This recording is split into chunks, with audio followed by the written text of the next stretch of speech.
abandoned temple. We took the lost mines of Philander and turned it into a kind of a cult place now. We've explored the mine. We think there's a summoning happening tonight. The player characters took the river instead of the road, which actually, unbeknownst to them, got them there on schedule. Had they picked the road, it would have been a little bit easier, but it would have been a little bit longer. Gorm the Foul, the orc thief, is going to recap exactly what happens. He has taken a role to be kind of the leader and note taker of the group, even though he's probably the dumbest one. Nobody said leader. Note taker's okay, all right? No, I was not officially assigned the leader, although I am hoping to one day be the leader. The secretary. Secretary. That's right. All right. So from the book of Grom, Bloodaxe, and Company, something was definitely off with Crook Brand. There was a feeling of malice and the sense that you were being watched at all times. There was also an odor that was unlike any normal swamp odors. It was like a deep rot that had been contained for years and suddenly found a seam to escape from. This confluence of miseries made the hair on my neck rise. We all knew this would not be easy. Due to the feeling that we were being watched, we decided that subterfuge would be our best bet in accessing the heart of this blight on our world. We all donned the bloody cloaks of our cultist foes, pretended to tie up clouds, and walked directly towards the guard tower. Brains had noticed earlier that besides the guard post, there were two other buildings beyond. One appeared to be a customs house, the other a warehouse. Our plan was to walk past the guards, then get lost in the town until we could figure out what was going on.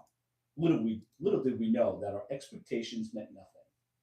Our plan started off marvelously until the nosy guards decided to do their jobs.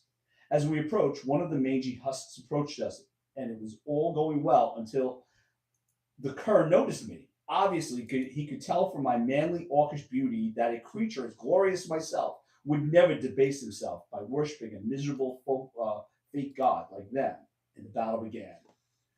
We all fired our bows, but the lack of light negated the effectiveness of our volley. Knowing that speed was the key to success, I exploded across the open space between us and the decrepit tower. If I could engage these wretches quickly, it would give Tutal time to get his stubby little legs moving, and then we would see some action, although he would probably stop to fight some giant salamander or something along the way. Now, had I known that these sneaky cultists had in store for me, I might have let Ears and Lunch take the lead. No sooner had I engaged the first guard than I found myself covered in a noxious liquid that I could feel eating at my skin. My eyes burned and my skin crawled, and I knew I needed to get this acid off my body as quickly as possible. That's when the cultists played their next trick. I found myself unable to move. I could see the door guards eyeing me like a butcher eyes a cow. I could smell my skin melting from bones, and I could do nothing. My demise was upon me, but I took consolation in the fact that my valiant yet extremely slow companions were able to close on the tower.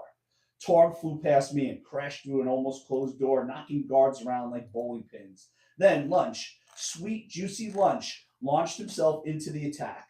I hope when we finally eat him, I get just a small amount of his ferocity. I will be invincible. Ears took a shot that dropped one of the guards from the tower right at my feet. With a loud crunch, the spell on me was broken. The battle for the tower ended soon after. Tutal made a mess of one of the guards with his halberd, but took some serious damage from the filthy mage. His skin looked like a corpse-like, and I could see the wounds festering.